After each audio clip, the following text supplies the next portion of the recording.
계속해서 다크아워였는데 이번에는 해피아워를 준비해 주겠다고 하셨어요. 어떤 내용입니까? 뭐 일단 오늘 네. 주제 초반은 해피아워가 분명합니다. 네, 밝게 가보시죠. 네, 일단 네. 이번 시즌 여러 관전 포인트가 있는데 그 중에 이제 남녀부에 공통적으로 이제 드러나는 것 중에 하나가 이 10대 오. 선수들의 네. 활약입니다. 먼저 여자부에서는 우리 한국도로공사의 김세빈 선수 너무 잘해요. 활약이 너무 좋죠. 네. 이 선수 무려 2005년생입니다. 어머머. 만 18세고요. 네. 올해 신인 드래프트 1라운드 1순위로 이 도로공사에 입단을 했는데 뭐 이 아주 잘 유명하죠. 이제 한국전력 김철수 단장, 네. 그리고 국가대표 출신 김남순의 차녀로 네. 또 황금 DNA가 그럼요. 흐른다고 볼 수가 있겠습니다. 네. 그리고 남자부에 이제 우리 카드 한태준 선수인데 아. 이 선수도 2004년생입니다. 19세고요. 네. 지난해 드래프트에서 1라운드 4순위로 우리 카드 입단을 했는데 명세터 출신인 이 네. 신영철 감독의 튜터링 아래 아주 폭발적인 성장세를 이루고 있고요. 지금 2년 차인데 네. 지금 주전으로 아주 활약하고 있습니다. 맞습니다. 정말 이 선수들이 뛰는 모습만 봐도 이 팬들로서는 절로 뭐 언니 미소, 누나 미소가 나온다고 해도 과언이 아닌데요. 뭐 이 선수들이 정말 또 마냥 귀여운 것만은 또 아닙니다. 실력도 뭐 살짝 말씀을 주셨다시피 어마어마합니다. 맞습니다. 이 김세민 선수가 신장이 187cm입니다. 신장도 좋고 또 네. 팔도 길고 여기에 또 운동 능력도 갖추고 있어서 굉장히 좋은 모습을 보여주고 있고 개막전 제외하고 이제 9경기에서 선발 출전을 했습니다. 그 경기당 5.7득점이고 세트당 블로킹도 0.5개입니다. 뭐 신인인 것을 고려하면 아주 훌륭한 활약이라고 볼 수가 있겠고요. 뭐 1라운드 1순위답게 아주 이번 시즌 신인 중 여자부에서는 가장 돋보이는 활약을 하고 있고요. 아직 고등학생입니다. 아직 맞아요. 졸업을 안 했어요. 네. 그래서 뭐 성장 가능성이야 워낙 무궁무진하고 이게 실력 경험을 쌓으면 좋은 선수가 될 것 같고 뭐 김중민 감독도 뭐 짧은 시기지만 많이 성장했다고 평가를 하고 있고요. 앞으로 또 좋아질 것이라고 또 기대를 하고 있습니다. 한태준 선수도 이제 2년 만에 주전 세터로 낙점이 됐는데 우리 카드가 지금 성적이 좋잖아요. 그럼요. 그런데 이제 지금 그 팀의 주전 사령관 세터. 역할을 하고 네. 있단 말이죠. 그러니까 오늘 경기 전 기준으로 지금 이 한태준 선수가 세트 1위입니다. 세트당 12.4회. 그러니까 지난 시즌 세트 1위 황태기 선수가 이 10대였어요. 네. 10개 수준이었거든요. 그러니까 지금 굉장히 높은 수준이라고 할 수가 있겠고 참 10대답지 않은 노련한 경기 운영이 돋보입니다. 그러니까 보통 이제 세터 같은 경우는 연차가 좀 쌓이고 네. 한 20대 중후반 넘어가면서 이제 노인는다고 하잖아요. 그렇죠. 근데 참 특이한 케이스 같습니다. 지금 세터 기근 현상이 있는 한국 배구인데 네. 뭐 일각에서는 제2의 한순수가 아니냐 오. 기대를 많이 하고 있고 한국 배구의 약간 희망 같은 존재로 좀 떠오르고 있습니다. 그렇습니다. 뭐 세터 포지션, 미들블로커 포지션 모두 이 경기를 읽는 능력이 필요한 포지션인데 경험이 부족함에도 불구하고 이 주전으로서 확실히 자리를 잡아가고 있는 두 선수의 활약을 확인할 수 있습니다. 뭐 한유미 해설위원도 또 이 한국 또 여자 배구 발전에 관심이 또 많으신 만큼 이렇게 또 미들블로커 한 자리로서 김세빈 선수가 성장하는 모습은 정말 또 반가우실 것 같아요. 저도 이제 중계를 하면서 이제 김세빈 선수의 이 플레이를 보면은 신인답지 않게 그래도 네. 굉장히 좀 잘 해준다라는 생각이 많이 드는데 어쨌든 굉장히 좀 어려운 상황임에도 불구하고 이제 블로킹을 따라다닌다든지 그런 능력도 굉장히 좀 좋다고 평가를 하고 있고 네. 물론 아직까지는 이제 신인이기 때문에 경기 때 아직 울진 않았어요. 울진 않았는데 경기 끝나고 뭐 눈물을 보인다든지 거의 막 울먹울먹하는 네네. 예, 그런 상황들도 여러 번 있었는데 이런 긴장감이나 떨림 뭐 이런 거는 사실 경기가 계속되면 좀 점점 적응을 할 거라고 생각을 하고 워낙에 뭐 청소년이나 국제대회 경험도 있기 때문에 좀 앞으로 더 성장을 많이 할 거라는 생각이 듭니다. 네, 이렇게 김세빈 선수는 뭐 확실히 자신의 존재감도 보여주고 팀에서도 또 기회를 확실하게 부여받고 있는 만큼 뭐 현 시점 정말 이른 시점입니다만 현재 시점에서는 정말 뭐 신인상 수상이 정말 유력해 보이는데요. 반대로 또 한태준 선수는 2년 차이기 때문에 이 신인상 수상 기준이 안 되잖아요. 사실 오늘 어떻게 보면 또 다크호가 되는 게 아닌가 걱정이 되긴 하는데 본격 시작인가요? 네. 오늘 이야기를 조금 중점적으로 하고 싶습니다. 그러니까 V리그 신인 선수상 기준은 이제 외국인 선수를 제외하고 처음으로 등록 출전한 선수거든요. 그러니까 네. 딱 1년 차만 가능한 겁니다. 그렇기 때문에 이제 한태준 선수는 대상이 될 수가 없고요. 그 남자부 같은 경우는 드래프트를 조금 늦게 하기도 했고 아직까지는 눈에 띄는 신인은 없습니다. 또 경기 출전한 선수도 손에 꼽을 정도인데 후반기 상황을 조금 더 보긴 해야겠지만 또 이렇게 되면은 또 굉장히 또 고민이 많이 생길 수 있습니다. 누굴 그렇죠. 뽑아야 되지? 네네. 이렇게 출전을 안 하면 어떤 선수를 뽑아야 될까? 이런 걱정을 좀 많이 하게 되거든요.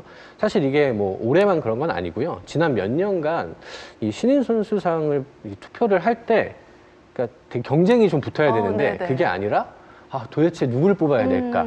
그러니까 뽑아야 하니까 뽑는 경우가 네네. 좀 많이 있었습니다. 그러니까 최근 몇 시즌간의 신인 선수상 받은 수상자들을 보면 지금 뭐 2년, 3년, 4년, 5년이 지났는데도 팀에서 아직 주전으로 자리 잡지 못한 선수들이 있어요. 네. 그러니까 그만큼 이제 신인상에 어느 정도 권위가 좀 많이 떨어지지 않았나 이렇게 걱정이 좀 되기도 하고요. 그래서 좀 제도 개선이 좀 네. 필요하지 않나 이런 생각이 좀 들어서 네. 오늘은 이 주제를 한번 이야기해보고 있습니다. 맞습니다. 말씀 주신 대로 이 신인상, 신인왕의 좀 권위가 떨어질 수밖에 없었던 것이 아무래도 이 대상 기준에 대한 또 그런 고민이 또 필요한 시점이 아닌가 하는 생각을 해보는데 저도 뭐 프로 야구 시즌에는 뭐 야구 현장에서 활약을 하고 있지만 다르잖아요. 신인상 수상 기준이요. 배구만 이렇게 첫해 무조건적으로 뽑아야 하는 그런 기준 아닙니까? 맞습니다. 네. 그러니까 축구가 참 대표적인 케이스고요. 프로축구도 같은 고민이 있었어요. 네네. 그러니까 신인 선수상을 줘야 되는데 뽑을 선수가 없으니까 억지로 막 주는 느낌이 드는 거예요. 그러니까 그 중에 누구든 그냥 뽑는. 그렇죠. 네. 그래서 지금 한 10년 정도 됐는데 이제 지금 프로축구는 신인 선수상이라는 이름도 없애고 영플레이어상이라고 합니다. 네, 네. 그래서 23세 이하, 3년 차까지는 받을 수 있게 한 거거든요. 근데 이 상을 받은 선수들의 면면을 보면 지금 대표팀에서 활약하는 뭐 김민재, 뭐 이재성, 뭐 서령우 이런 선수들이 네. 받았어요. 그러니까 확실히 그 상의 권위도 올라가고 경쟁도 치열하고 보는 사람들도 재밌고 그렇죠. 또 선수들에게도 확실한 동기부여가 되는 거죠. 그리고 뭐 프로농구도 2년 차까지 대상이 되고요. 그리고 대신에 이제 뭐 첫 시즌에 2분의 1 이상 뛴 선수는 제외하고 네. 야구도 마찬가지죠. 최근 5년 이내 기록이 투수는 3시이닝 그리고 타자는 60타석을 넘지 않은 선수가 다 대상이 됩니다. 네. 굉장히 폭넓게 그 대상을 추려서 이제 결정을 하고 있는 거죠. 그래서 V리그도 조금만 이제 폭을 넓히면 조금 더 상의 권위도 서고 재미도 있고 아까 말씀드린 선수들의 자체 네네. 그 동기부여도 맞아요. 좀 많이 되지 않을까 그런 생각을 해봅니다. 그러니까 사실 2년 차인 한태준 선수도 지난 시즌에 뛰기는 했습니다만 경기 수가 많지 않았잖아요. 그렇죠. 그런 만큼 이런 부분들을 함께 고려를 한다면 한태준 선수도 이 신인상 수상 자격이 된다면 또 올 시즌 리그를 보는 또 다른 재미가 되지 않을까 또 생각을 해보는데요. 그렇다면 또 이 구체적으로 또 수상 대상을 또 어떻게 얼마나 좀 확대를 하면 또 리그의 또 신인왕의 또 흥미 요소가 더 높아질 수 있을까요? 그러니까 최근에는 이제 고졸 선수도 많고요. 네. 남자부도. 네. 그리고 이제 얼리 드래프트를 통해서 뭐 1, 2학년 재학적이 나오는 선수들이 많이 있잖아요. 그렇죠. 그래서 20살, 21살, 뭐 22살에 들어오는 선수들도 있어서 뭐 축구처럼 뭐 만 23세, 뭐 3년 차이야. 네네. 예를 들어 지금 만약에 3년 차로 좁히면 한태준 선수도 대상이 되지만 이제 정한용 선수 같은 아주 지금 잘하는 선수들도 정말 대상이 잘하죠. 될 수가 네. 있습니다.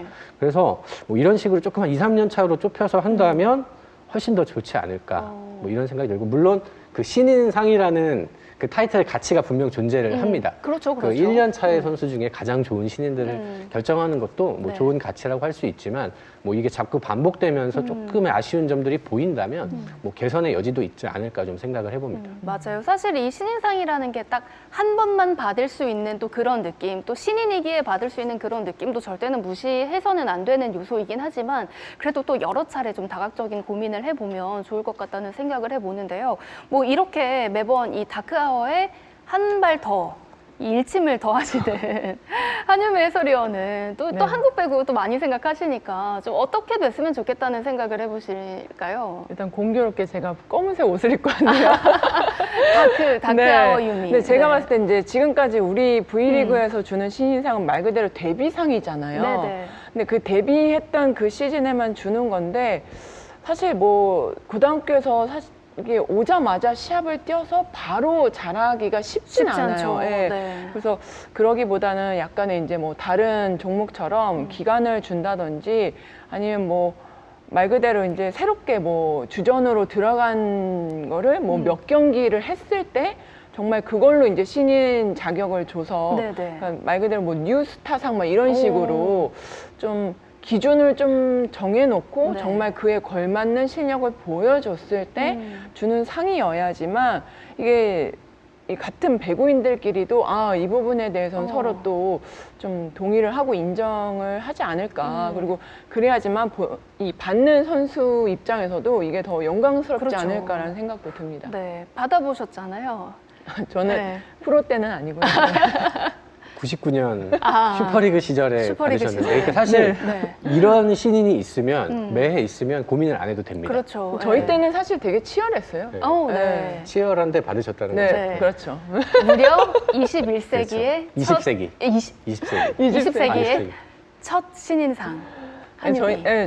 저희 때도 그렇고 이제 예전에는 과거에는 이제 워낙에 선수들이 많았기 때문에 네네. 뭐 신인 들어오는 선수들이 지금보다는 더 인프라가 더 좋았고 그래서 거기에서 이제 잘하는 선수들이 받으니까 이게 누구나 꼭 막 받아보고 싶고 욕심내고 막 이런 상이었던 것 같아요. 맞습니다. 사실 그런 또 영예가 있기 때문에 선수들도 조금 더 욕심을 내서 신인왕에도 도전을 하기도 하고 그러는 걸 텐데요. 이렇게 생애 단 한 번만 받을 수 있는 또 값진 상이만큼 그 의미가 또 더 할 수 있도록 또 많은 고민을 통해서 이 신인 선수들을 보는 또 다른 재미가 더 확대됐으면 좋겠다는 생각을 해봅니다.